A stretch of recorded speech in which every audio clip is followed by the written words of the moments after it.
bersyukur kepada Allah Subhanahu wa taala di mana di pagi hari subuh kita masih bisa menikmati udara segar, bisa berjamaah di Masjid Al-Hidayah.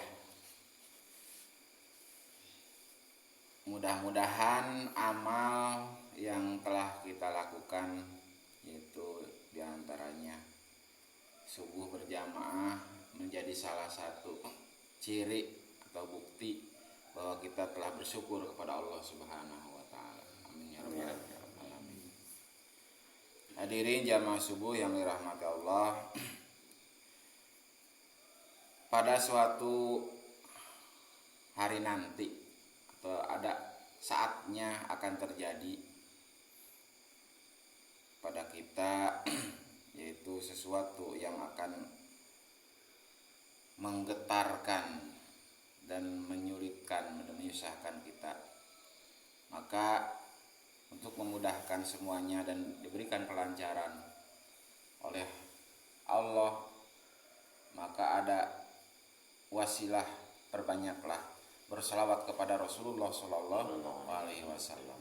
Maka salawat beserta salam semoga selalu terlimpah curah kepada baginda Nabi kita Nabi besar Muhammad Shallallahu Alaihi Wasallam. Hadirin yang dirahmati Allah,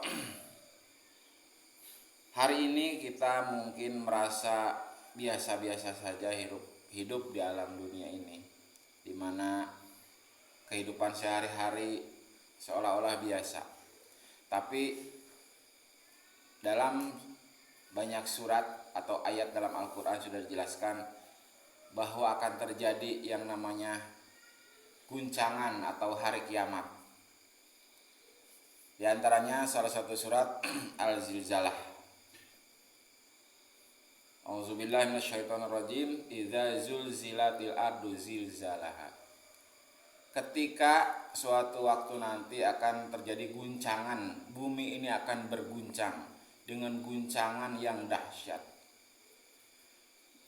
Walaupun beberapa waktu kadang-kadang kita sudah merasakan, bahkan di daerah-daerah tertentu atau di negara-negara tertentu ada yang namanya guncangan, yaitu gempa.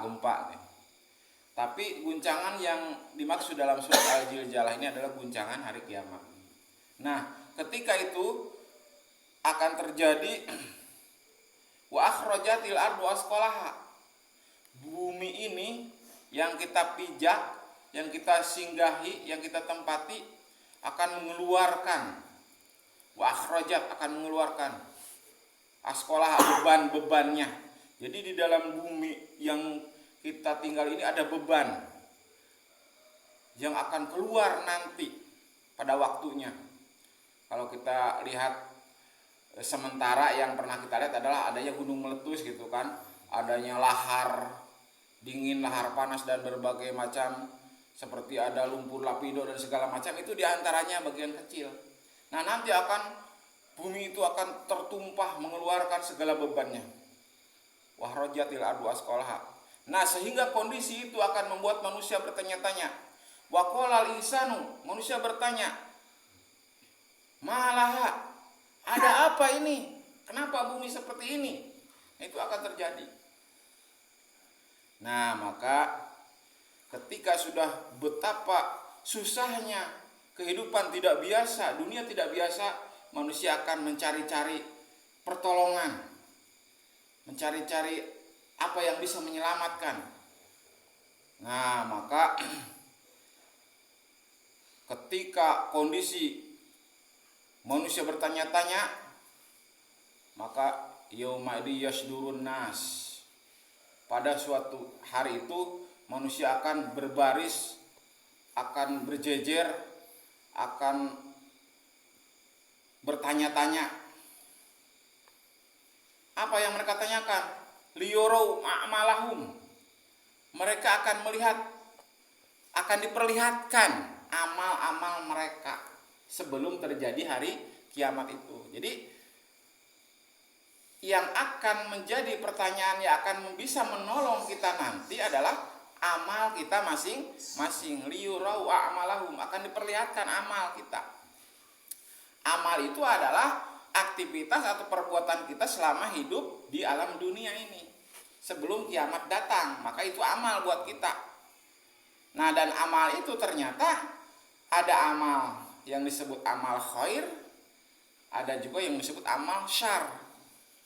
Amal yang baik, ada amal yang buruk.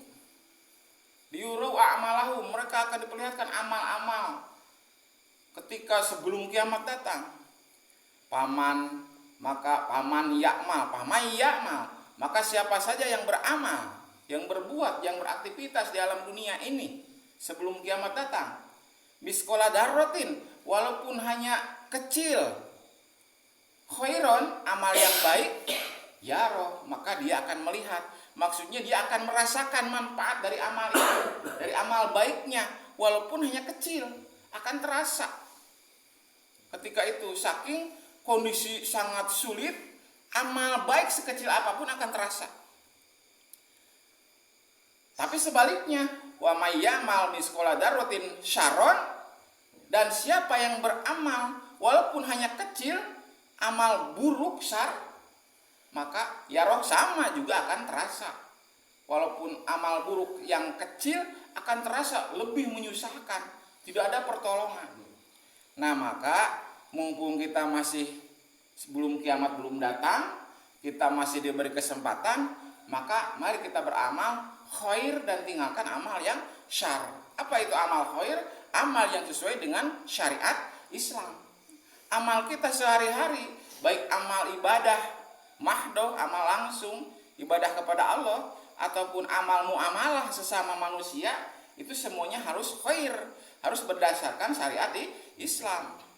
Halal dan haramnya aktivitas kita, halal dan haramnya makanan kita, itu harus tergantung pada syariat Islam. Supaya nanti pada waktu ada perhitungan datang di hari kiamat nanti, kita akan merasakan amal khair itu yang akan menjadi penolong kita dengan ridho Allah Subhanahu wa ta'ala. Dan mari kita menjauhi semua amal yang disebut amal syar, amal yang buruk, aktivitas yang tidak sesuai atau yang bertentangan dengan syariat Islam. Baik itu ibadah yang sembarangan, tidak sesuai syariat, ataupun muamalah yang tidak sesuai ajaran Islam, ataupun segala aktivitas di dunia, baik urusan pribadi ataupun urusan umum yang tidak sesuai dengan syariat Islam, itu adalah amal yang syar, amal yang buruk, yang akan membuat kita susah di hari akhirat nanti. Bahkan yang namanya akibat atau padilah atau manfaat dari amal itu, baik ataupun buruk, bukan hanya di akhirat. Di dunia pun Allah sudah akan memberikan persentase nikmatnya ataupun pahalanya, baik hasil dari amal yang sholih ataupun keburukan atau kesusahan hidup akibat amal yang salah, yang tidak sesuai dengan syariat Islam. Jadi mudah-mudahan mumpung kita masih diberikan kesempatan oleh Allah Subhanahu wa ta'ala, masih menghirup napas di setiap waktu ini, maka mari kita manfaatkan demi ketaatan amal khair, amal yang sesuai dengan ajaran Rasulullah Shallallahu Alaihi Wasallam, yaitu ajaran Al-Quran, ajaran yang membimbing kita baik dalam urusan yang kecil ataupun urusan yang besar, semuanya demi kebaikan dan keridhaan Allah Subhanahu wa ta'ala. Itu saja yang bisa disampaikan, mudah-mudahan bisa bermanfaat. Demikian, wassalamualaikum warahmatullahi wabarakatuh. Waalaikumsalam.